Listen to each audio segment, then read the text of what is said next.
Seguidament ballarem la Jota o U de Nules i l'Anguila de Figueroles.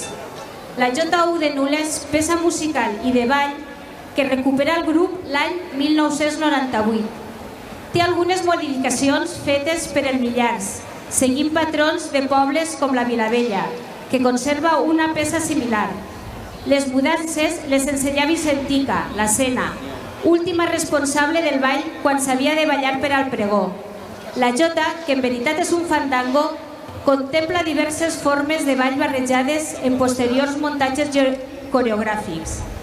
Nules, a cavall entre València i Castelló, fa de pont entre estils de balls diferents.